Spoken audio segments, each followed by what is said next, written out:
Salut, alors aujourd'hui, on va parler de varicelle. Je vais tout d'abord t'expliquer brièvement comment se manifeste la maladie, pour faire un tout petit rappel. Ensuite, on verra comment éviter la transmission de cette maladie, pourquoi éviter le grattage et comment faire pour l'éviter. On verra comment traiter la fièvre, quels soins locaux réaliser, quand consulter le médecin et nous finirons par des traitements naturels avec des huiles essentielles et de l'homéopathie pour pouvoir venir à bout de tout ça.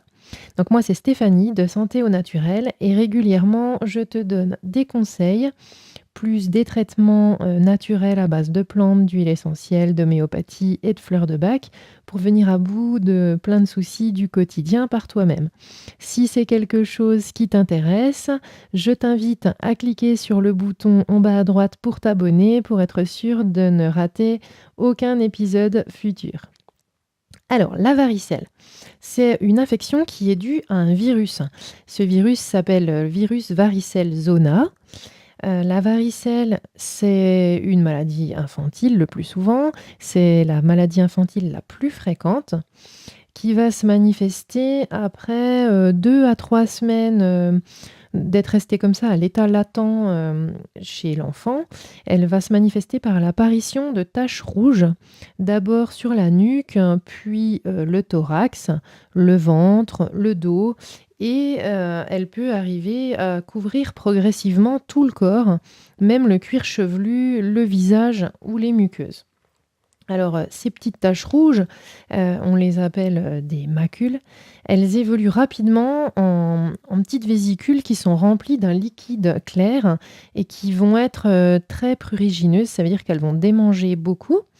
Elles vont s'assécher après quelques heures, donc, là, elles vont être, sous forme de croûte et elles tomberont en quelques jours, sans laisser de cicatrices, si bien sûr on arrive à éviter de se gratter. Les éruptions, elles vont avoir lieu par poussées successives sur une quinzaine de jours, ce qui veut dire que, on pourra retrouver simultanément différentes, lésions en même temps.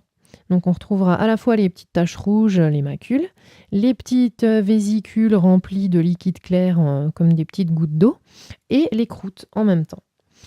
Dans cette affection, la fièvre est généralement modérée. Alors, comment éviter la transmission de cette maladie? Tout d'abord, la maladie, est assez contagieuse. Elle va l'être depuis, 48 heures avant l'éruption des taches rouges. Donc là, on ne peut pas savoir encore qu'on est infecté et la contagion va se poursuivre jusqu'à complète cicatrisation des lésions.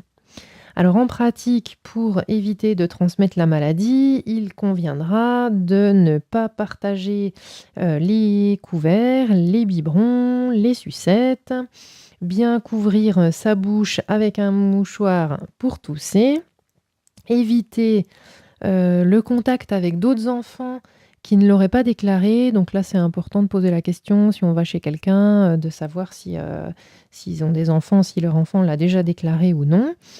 L'éviction de la crèche ou de l'école n'est pas quelque chose d'obligatoire, mais c'est quand même fortement recommandé. Et puis surtout, il faudra éviter le contact avec les femmes enceintes, hein, parce que là, on lui ferait vraiment courir un grand risque pour, son bébé. En ce qui concerne le grattage, il faut absolument éviter le grattage, pour 2 raisons. La première, c'est que, le grattage peut laisser des cicatrices, donc faut vraiment essayer de se contenir pour pas se gratter et pour, éviter ça au maximum, on peut aussi, prendre le soin d'éviter les vêtements qui sont serrés ou bien les vêtements dans lesquels on va avoir tendance à transpirer, tout ce qui est tissu synthétique, de la laine qui va gratter et plutôt essayer de porter des habits larges et légers. Ensuite, les lésions, pourquoi il ne faut pas se gratter? Ça peut être également parce que les lésions, elles vont pouvoir se surinfecter avec, des bactéries, donc notamment des streptocoques et des staphylocoques. Donc pour éviter l'aggravation de ces lésions et cette surinfection, il faudra couper les ongles très courts et se laver fréquemment les mains en prenant soin de bien brosser les ongles. En ce qui concerne le traitement de la fièvre, surtout, il ne faut jamais utiliser d'aspirine. L'aspirine, dans ces cas-là, peut être responsable d'un syndrome qu'on appelle syndrome de Rey, qui est vraiment très grave car, il peut, être mortel. Donc il faut vraiment, éviter l'aspirine.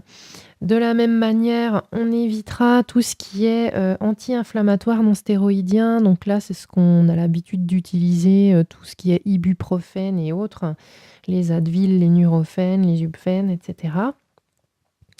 C'est non recommandé parce que ça va favoriser les surinfections cutanées, donc soit des abcès au niveau sous-cutané, soit un développement d'impétigo, par exemple. Donc le seul et unique traitement qu'il faudra utiliser pour la fièvre sera le paracétamol. Et à côté de cette prise de paracétamol, on va pouvoir, dans le traitement de la fièvre, prendre soin à baisser, la température de la chambre, plutôt vers les 18-20 degrés, ne pas trop couvrir le malade et également lui proposer régulièrement, à boire, ce qui va aider à faire chuter la fièvre. Au niveau des soins locaux, il conviendra de préférer les douches aux bains parce que les bains vont avoir tendance à ramollir un peu, les croûtes et du coup, ça va retarder, l'assèchement, de ces croûtes et le fait qu'elles tombent et que l'affection, soit terminée. Donc pour se laver, un savon doux, suffira. Il faudra, se sécher vraiment par tamponnement. Il faudra surtout pas frotter pour ne pas arracher les croûtes et risquer, de créer et d'engendrer des cicatrices. Pour les shampoings, ceux-ci seront à éviter tant que persistera des croûtes au niveau du cuir chevelu. Tant qu'elles ne seront pas, tombées, vaut mieux éviter de réaliser des shampoings. Au niveau local, quelques produits sont non recommandés. Il ne faut pas utiliser d'éosine. On voit beaucoup de personnes qui utilisent ça pour assécher. Effectivement, ça assèche. Par contre, son pouvoir antiseptique est vraiment très, très faible. Donc, il ne sert pas à grand-chose pour désinfecter les lésions. D'autre part, il y a un risque de photosensibilisation, donc il ne faut pas se mettre au soleil quand on a mis de l'éosine. Et surtout, ça va masquer, l'aspect naturel de la lésion, ce qui fait que si elle s'aggrave, et ben, ça va masquer l'aggravation et ça va retarder, le diagnostic. Il ne faut pas, également utiliser de talc. Le talc va avoir un effet occlusif sur les lésions, il va favoriser des surinfections et tout comme l'éosine, il va masquer l'évolution des lésions. Pour les mêmes raisons, il conviendra de ne pas utiliser ni poudre, ni crème, ni pommade, ni gel, que ce soit, des choses antibiotiques, que ce soit des choses pour calmer les démangeaisons ou que ce soit, pour, calmer la douleur, anesthésier. Le seul et unique, produit médicamenteux qu'on pourra utiliser au niveau local pour désinfecter, ce sera la chlorhexidine et uniquement la chlorhexidine. Alors quand consulter le médecin? Faut consulter le médecin pour les nourrissons qui ont moins de 6 mois, pour les femmes qui sont enceintes, les personnes, qui sont immunodéprimées ou les personnes qui sont traitées par cortisone, au long cours. Toutes les personnes qui ont des affections, dermatologiques chroniques, lorsqu'une fièvre, va être élevée, hein, parce qu'on a vu, que normalement elle reste modérée, donc toute fièvre élevée, il faut consulter. Quand on a des troubles de l'équilibre également, quand on est vraiment confus ou qu'il y a une toux associée, parce que là, il peut y avoir, une forme pulmonaire, donc là, il faudrait consulter. Et quand les vésicules vont être gorgées de sang ou alors de pus. Là, pareil, direction médecin. Alors au niveau des traitements, on va d'abord voir les traitements, à base d'huile essentielle en aromathérapie qu'on pourra utiliser, dès 3 ans. Je vais vous proposer un petit mélange. Donc on pourra utiliser de l'huile essentielle de menthe poivrée. Celle-ci aura une action antivirale, elle va lutter contre le virus, varicelle zona qui est présent. Elle va avoir une action, antalgique, donc antidouleur, anesthésiante également et anti-démangeaison. Donc ça va être très intéressant.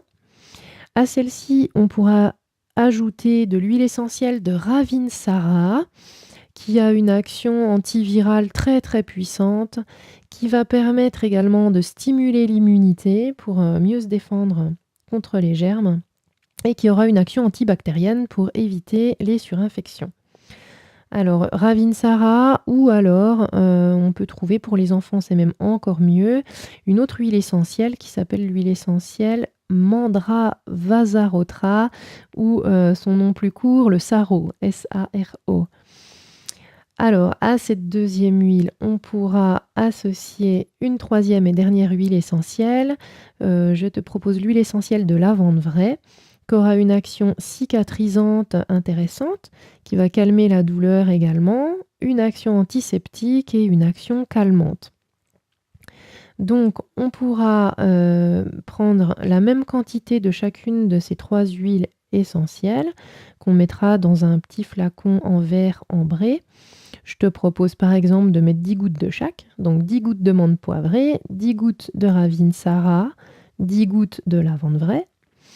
Et à ça, on va mélanger de l'huile végétale. Je te propose de l'huile végétale de millepertuis et tu pourras en mettre 30 gouttes. Après, si tu veux pas mesurer, tu regardes la quantité, le volume que ça représente de tes huiles essentielles et tu mets à peu près la même quantité d'huile végétale. Tu n'as pas forcément besoin de compter le nombre de gouttes. Ça fera une dilution à 50%. Cette huile végétale de millepertuis, elle va être intéressante parce qu'elle va avoir des vertus calmantes, elle va être apaisante, elle va aider la peau à se réparer, à se régénérer. Par contre, il faudra que tu fasses attention à ne jamais l'appliquer avant une exposition au soleil, que tu ailles à la mer ou que tu ailles à la montagne, parce qu'elle est photosensibilisante, donc elle pourrait créer des brûlures. Donc ton petit mélange constitué, tu secoues un petit peu ton flacon et là, ton mélange est prêt. Tu vas pouvoir appliquer quelques gouttes de ce mélange donc directement sur les différentes zones atteintes. Tu fais ça 6 à 8 fois par jour pendant une semaine environ. Alors quand tu appliques, tu évites de masser ou de frotter, tu réalises une simple application. Et ça va permettre d'avoir une action désinfectante, d'avoir une action calmante, cicatrisante, antidouleur et antidémangeaison. Donc tout ce qu'on recherche. Donc elle suffit toute seule. Il n'y a pas besoin d'utiliser de la chlorhexidine comme je disais tout à l'heure. C'était vraiment pour ceux qui sont sur le chimique, pour leur expliquer qu'il n'y a qu'une seule chose qu'ils peuvent mettre, c'est la chlorhexidine. Mais si tu utilises ce mélange d'huile essentielle, il suffit à lui tout seul. Il désinfecte, il calme, il cicatrise, il lutte contre la douleur et les démangeaisons. Il est tout en un. Donc là, tu n'appliques que lui, tu n'appliques pas avec d'autres choses. Tu pourras compléter donc ce traitement d'huile essentielle avec un traitement homéopathique par voie orale. Donc je te propose au stade des vésicules de prendre un tube de granules qui s'appelle Rus toxicodendron en 9 CH. Tu prendras 5 granules 3 fois par jour. Ça va te permettre de lutter contre les démangeaisons. Et quand tu seras au stade des croûtes, tu passeras sur 2 autres tubes. Tu pourras prendre Mesereum en 5 CH et Antimonium tartaricum en 9 CH. Et tu prends 5 granules de chaque 3 fois par jour. Voilà, j'espère que ce podcast t'a plu et qu'il te sera d'une grande utilité si ton enfant est victime de varicelle. Je t'invite à me laisser des commentaires. Si ça t'a plu, merci de liker, de partager avec d'autres personnes. N'hésite pas à t'abonner. Et puis, pense à tes cadeaux dans la description. À bientôt!